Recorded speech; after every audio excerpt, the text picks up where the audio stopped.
No Game, No Life, Volume 7, Chapter 1, Part 3, Closed Circle, Inverted Form.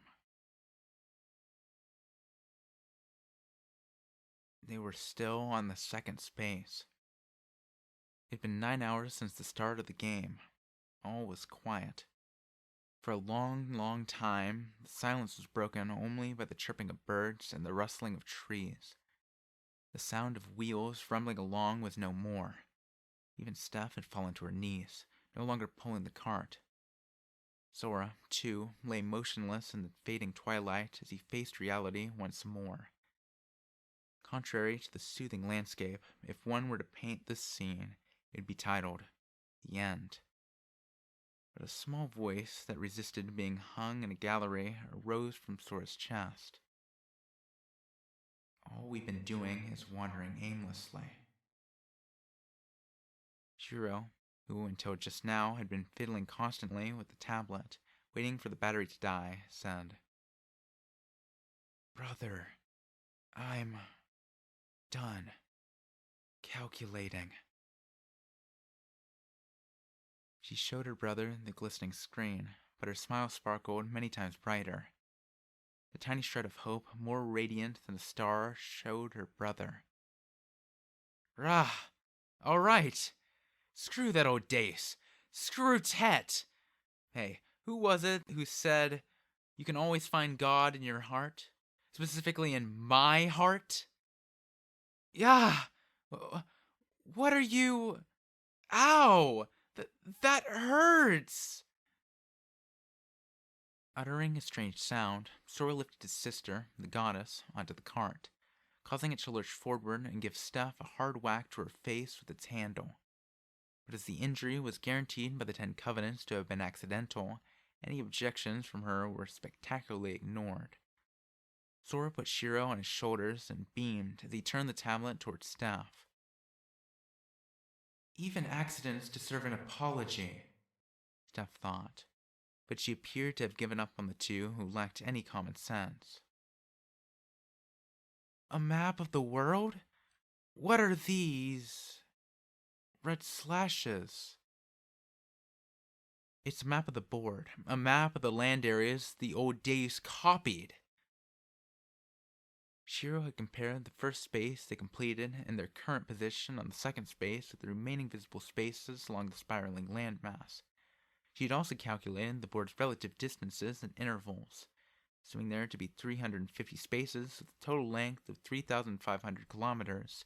The result was a map of the board that she had copied from the land from start to finish. Is this really all that amazing?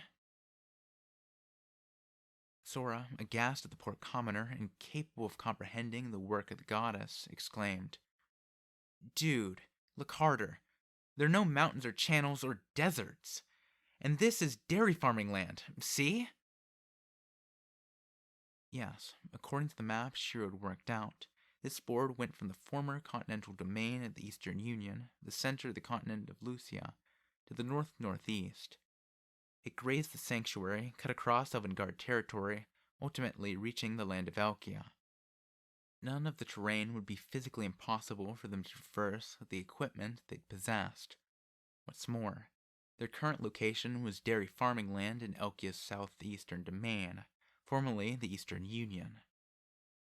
Which means there's still a route where we can make it. Past despair and ready to march on, Sora held Shiro and jumped off the cart. Sure, it was still a journey of 3,500 kilometers. And, sadly, they hadn't a drop of that fortitude of the humans of old, but... Let us go then, like civilized folk, by having the walking done for us. You mean by me? You mean by me, don't you? Listen up, cart horse. What I propose is we grab a means of transportation to pull the cart for us. So you do mean me, don't you? You just called me a cart horse, and you've already caught me. Sora ignored Steph's ranting and turned to the cart's contents, namely, All right, Shiro. A horse or an ox?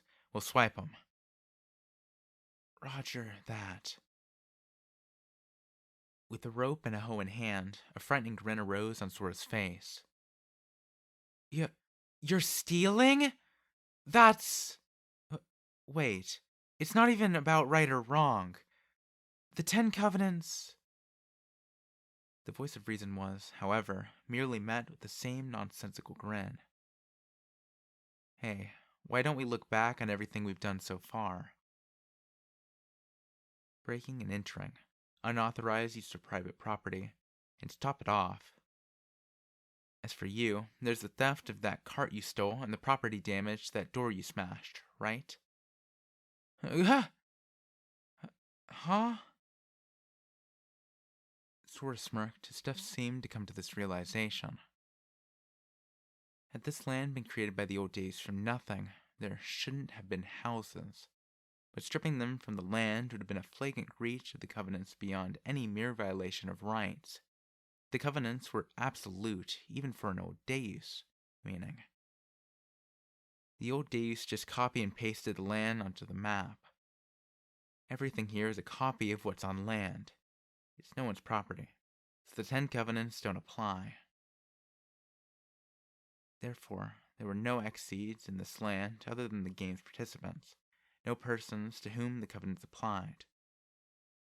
Conversely, there were living things to which the covenants did not apply, birds and trees, and cattle and horses on dairy farms. Everything on this board, apart from the players, was free to be used as they pleased. That being the case, first thing we're going to do is grab a means of transportation to draw this cart. Which isn't as easy as it sounds, Sora kept himself from saying. Oh, so you weren't actually planning to have me pull you the whole way? Look, do you think I'm the kind of guy who would make a human being pull a cart 3,500 kilometers? Until just now, I had no doubt of it. You have elevated my estimation of you slightly. Come on. If I did that, you'd totally wear out. If you made such an error, then who'd pull the cart? Think about it, man. How right you are. I had best adhere to my prior estimation.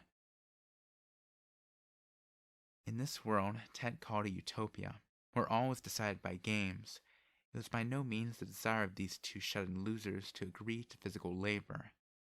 But if they had to in order to win at a game, then they had to, Sora was saying.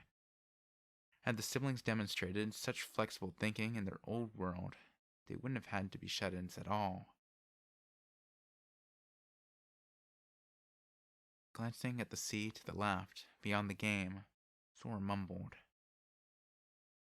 Come to think of it, when are Clammy and Fuel gonna get in the game? Pardon? This is a game started by the Covenants, isn't it? No one can intrude in the... They'd better. Plus, crashing a game is a classic, right? Despite Stuff's skeptical query, Sora just smirked meaningfully. Okay, which farm animal is about to become a noble sacrifice for the glory of humanity? Brother, I like horsies, but I like moo-moo cows even more. Snapping the rope, Sora and Shiro searched for something excluded from the Ten Covenants. Some poor creature stripped of the right to live in order to become fodder for the Exceeds. Shiro, will you please wipe your saliva? Steph now regarded the two predators as if they had transformed into a pair of devils, but they ignored her. They'd worked their prey hard to carry them, and when it starved, they'd devour it. That was why they'd specified horses and cattle. In this game, the first absolute condition was survival. It was time to show the filthiness of human living.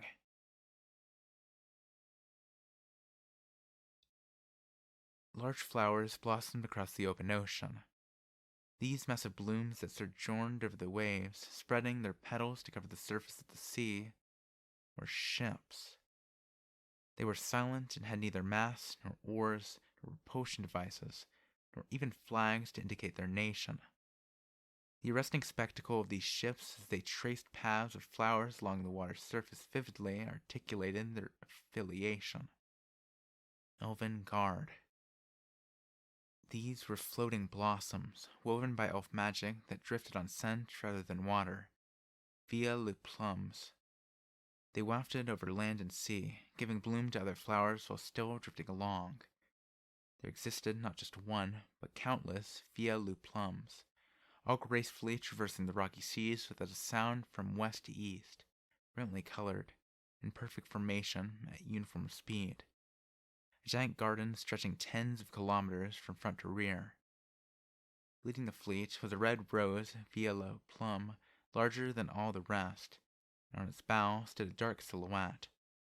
Her black hair and black veil flapped by the salty wind as she glared keenly ahead. The shadowy girl. Achoo! Sneezed adorably over and over. Achoo!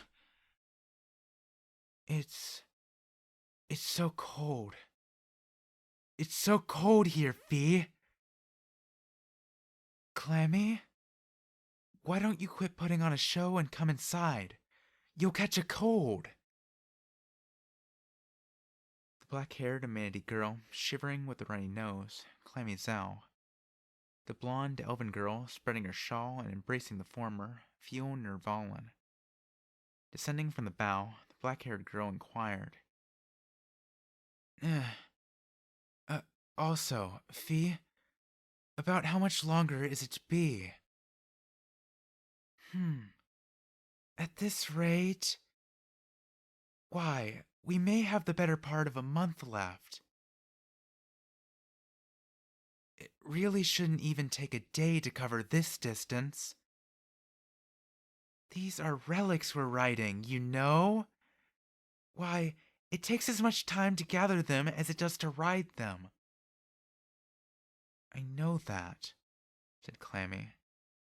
Had they been traveling not by sea but by air, Elf's preferred mode of transport, anywhere on the planet would be in the neighborhood. In Elven Guard, seafaring vessels had long since become disused antiques. But now they had no choice but to crawl along on these relics. Clammy clicked her tongue. It had already been months since she and Feel had started operating independently of Sora and company. They'd spent that time working tirelessly to undermine Elven Guard, and this was the final settlement. At the greatest port of sea trade in Elven territory, the state of Turgnog, everyone who built the structures of power, the influential merchants, the relevant enterprises, even the state governor. The pair had challenged the lot of them to games, seized upon their weaknesses, replaced them with new faces, and quietly encroached. They'd even secured majorities in the upper and lower houses and the guilds in order to fly over the Senate's heads and move the state. All for this moment, when those two would challenge the old days. The women had pushed themselves pretty far on behalf of those siblings who transcended expectations. There were countless shaky bridges they'd run across in doing so, but if we don't make it, it will all go to waste, and then everything will... Miss, the boat. Why, I'm aware, Clammy. Fuel spoke soothingly as she held Clammy, who had worked herself up and was chewing her nails. That's right. This game couldn't end without them. Clammy scowled up at the giant landmass floating across the sky, the old Dace's game board, and bit her lip. They were leading a massive fleet to arrive below it at the Eastern Union, the center of the spiral, the epicenter of the game they couldn't let end without them. P, can you see what those two are doing now? Why, that I can. Of course I can. At Clemmy's words, Fio's irises and the gem in her forehead lightly glowed. Her tone and smile were rather haughty, yet she spoke with a confidence that was as natural as could be. For a hexcaster such as herself, nothing on this side of the event horizon could be out of sight. But... Why, I see them. But what are they doing? It's a little hard to say. What? What do you mean? Well, they poked a horse with a stick, and a wild dog found them, and they're crying and running away. Just what on earth are those fools doing? Even Fio could not see the answer to that bitter question. The 38th space. 42 hours since the start of the game. Sora, Shiro, and Steph rode a carriage rapidly over a damp plateau. According to Shiro's map, this was a carbon copy of the land even farther east of Velkia's eastern edge. It grazed the elementary territory of the Spirit Forest, commonly known as the Sanctuary. Now, Sora had no way of knowing about such distant grumbling. Yet, as he sat on that violently swaying carriage, he wondered what in the world he was doing. Playing a game with an old Deus? Surviving in the wild? Nay, one might say he was philosophizing on the topic of rights. The 10 Covenants. They guaranteed rights and forbade any physical injury or plunder, otherwise known as violations. But to live in and of itself was to violate another's rights. No one could live alone. Being able to live somehow meant inconveniencing others or being responsible for little microtransgressions, but not without any give and take. In doing so, at some point, one invariably reached a line that could not be surrendered. Confrontation between two irreconcilable perspectives was unavoidable. This contradiction was what the Covenants evaded. It demanded people confront each other not by war but by games. But that did not resolve the fundamental contradiction inherent in life. That one must kill, infringe on another's life, to stay alive. That was why the Covenants determined the guarantee of rights should apply only to the Exceeds. Anything other than the Exceeds could be killed or consumed, thus resolving that one basic contradiction. Yes, what glorious 10 Covenants indeed! Wait, if you would, for a moment before singing such praise. Guaranteed rights work both ways, don't they? At the same time, unalienable rights are also inalienable duties, are they not?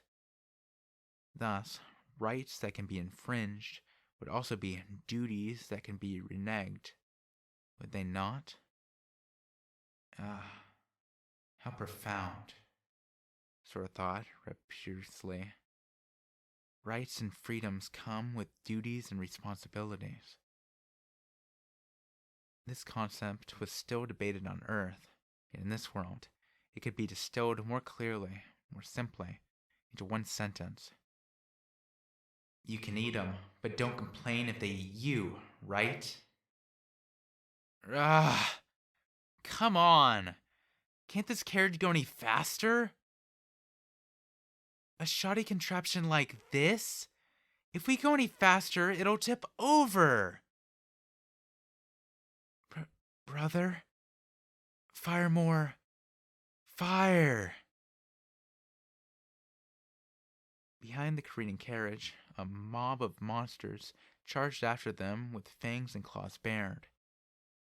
This could be our end, Sora felt in his heart. He swung and tossed torches, and then scrambled, struggling for dear life. They chased a horse, then been chased by a dog, managed to fend it off, and finally captured the horse. They'd applied Steph's celebrity riding skills, Shiro's engineering skills, and Sora's shaky Sunday carpenter skills to jury-rig something together that could possibly have been called a carriage. By then, 18 hours had passed. After enough toil to fill an entire book, Sora and Shiro had handed the reins to Steph and collapsed in the back. With the rhythmic sound of the wheels as their lullaby, the two of them drifted into a deep and elegant sleep. They dreamed they'd broken past that tough part that had convinced them the game was impossible, and now stood at the start of a fine journey. The Japanese character for fleeting is written with person on the left and dream on the right. And fleeting, indeed, their dream had crumbled a few hours back. Hearing Steph shriek, they turned to see a vision of hell. In this manner, they had been pursued to the 12th space by a death mob, and here they were. Dude! Don't tell me this world is actually one of those serious sword and sorcery worlds as soon as you step out of the city. A utopia where everything is decided by games, my ass! I'm gonna report that damn Tet to Jaro for false advertising! Feeling for the first time all too keenly what it meant to live in a fantasy world, Sora wailed with tears in his eyes. An environment where even moving spaces was soul-crushing. He'd figured that, at least if there was no prohibitive terrain, they'd have hope. But nobody said anything about monsters. The gap between them was closing, and the screeching makeshift carriage was liable to break down any moment. If that happened, only one route would be left for them, the fodder route. Monsters such as these are scarcely supposed to exist! Where are we? Right now, we're near the sanctuary, the spirit forest. Oh, good news, Sora! These beasts only dwell in the vicinity of the spirit forest. If we make it past, we'll be... Listen to me! Don't try jumping off the carriage, please! Brother, you must live! Sora, unconsciously overtaken by fear, hyperventilated, having almost relinquished his grip on life. Calm down. When an otherworlder gets tossed into a serious fantasy world, what does he do to survive? The tendency to fight with the ultimate power of the Chosen One, or some cheat like that, I guess? But... Sora glanced at the horde surging after them and chuckled. He and Shiro were shut-in sissies, free and easy loser gamers. They had no experience facing primeval bloodlust, not to mention being prey. In modern-day Japan, what kind of life would you have to lead to develop the guts to face monsters like these head-on? OP swordplay? OP magic? Or straight-up superpowers? No, that's not it. That's off the mark. No, I say. We humans are not a race that fights in such ways, are we? Before their impending deaths, Sora gripped his sister's hand. Shiro, when we get back to Alkia, we're gonna have them develop a sniper rifle. His eyes distant, he raised the flag. They'd take the monsters down from afar, one-sidedly, allowing no counterattack, sneakily, surely. That was how humans fought. Sora was convinced, but... Nope. Shiro curtly dismissed her brother's proposal. Brother, let's burn it? With high-powered explosives. Let's drop C6NHN12012 every day. Her eyes strangely agleam. She put forward her own suggestion, which made Sora shiver. Firearms are for pansies. From now on, let's burn the forest every day. Kill it with a good carpet bombing until it's flat. She was a genius, that darling little sister of his. Yes, that was how humans... A huge crash yanked his fleeting thoughts back to reality. One of the monsters had just clawed through the wooden carriage like butter. It appears we are indeed in some deep shit. My bad, Shiro. Looks like I did something wrong. It's pretty much game over. Mumbling with lifeless eyes, Sora analyzed the factors of their defeat and summed up the results. Where did I go wrong? Was it when I challenged a god? When I misjudged our survival as a handicap? Or could it be when I was birthed into this world only to be a virgin? Shiro muttered at Sora's melancholic chordal. Brother, how does it feel to die a virgin? To put it mildly, I'm so chagrined I could die.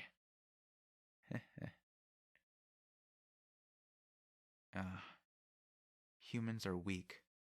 They lose and they lose and lose and lose, and they grind their teeth, and they look back with chagrin on why they lost. Even so, they keep walking, saying, next time, I swear, next time. Until that day comes when, finally, they win. Sora compiled all the regrets and problems from his current life. In his next, he'd start by working to lose virginity. Not that he had any idea how. But hey, he could leave that to the next time. Best of luck. With this, Sora weakly flung out all 4 limbs and wrapped up the resulting tally of his life. Brother? Shiro whispered faintly as she straddled Sora, her breath so close he could feel it. She lowered her face to hide her flushed cheeks. Okay. Before we die, we might as well. Pulling away her clothes to reveal her white skin, her eyes glistening passionately. Now, then. Sora, virgin, dead at 18. Under normal circumstances, what would you do in this situation? Easy. Nothing. This was Shiro, his little sister. Age 11, now approximately 8.8 after losing 2 dice. Amidst the insanity currently transpiring, would he even have the clarity of mind to chide her for showing some skin? But facing the very real prospect of his death, I've been aware of how confused he was. Sora came to a realization. He thought back to the American films shown on television every weekend. Some normie would be having sex in the middle of a crazy life-or-death situation, completely taking Sora out of the movie. He had long doubted such scenarios. They should have just died, or so he thought. But now he realized that he'd been the one who was wrong. I get it now. All of them. They were all virgins. If you were about to pass on to the afterlife, wouldn't you think of doing it before you died? Sympathizing with Hollywood like never before, Sora extended his hand to the warm flesh before his eyes. Hey, you! What are you doing back there at a time like... At that moment, a second crash resounded. The carriage bounced, tossing Sora and company skyward. What had just happened? Sora didn't even have time to wonder as he reflexively wrapped his arms around Shiro. They crashed onto the ground, rolling with the momentum. And when they raised their heads and missed the pain, there was the true monster. A giant circular crater had formed in the soft black soil. In its center, knocked senselessly, lay a monster heaving its dying breaths. Crouched atop it on all 4s, was a small, young, and adorable human-shaped beast looking puzzled. It's my food. You don't get any, please. It's your fault, please. She was a little girl in Japanese-style garb, swinging her large tail and fennec fox-like ears, a backpack on her back. Squinting down at Sora in displeasure was Ina Hatsutse. Hey, Remind me why you said monsters like these aren't supposed to exist? Sora checked to see if Shiro, who had fainted in his arms, was hurt before checking his own condition. He concluded that, by some kind of miracle, considering they'd fallen from a runaway carriage, they were practically unharmed, at which point he'd posed his unanswerable question to Staff, who likewise appeared to have sustained no major injuries. Almost all large animals went extinct in the Great War. Also, as you can surmise, the situation spoke for itself. Izuna had rocked the ground with a single step. Then her single swat, had lifted the ground up and formed a crater. Perhaps because to attack what she called her food would render her food unrecognizable, the mob of monsters had all scattered like baby spiders. With Izuna at the top of the food chain, it was only natural. The races other than Amanity all have their own ways of lashing out in predation and defense. I mean, well, I see, said Sora as he looked to the heavens. Rights worked both ways, and were also duties, but whether such rights and duties could be guaranteed without the covenants. Brother, this world isn't so nice to anyone other than the Exceeds. Having escaped the fate of prey, Sora and Shiro thought, humans are optimistic creatures. To now feel pity for the monsters that had mere moments earlier been threatening their lives, well, was this just the ego of the survivor?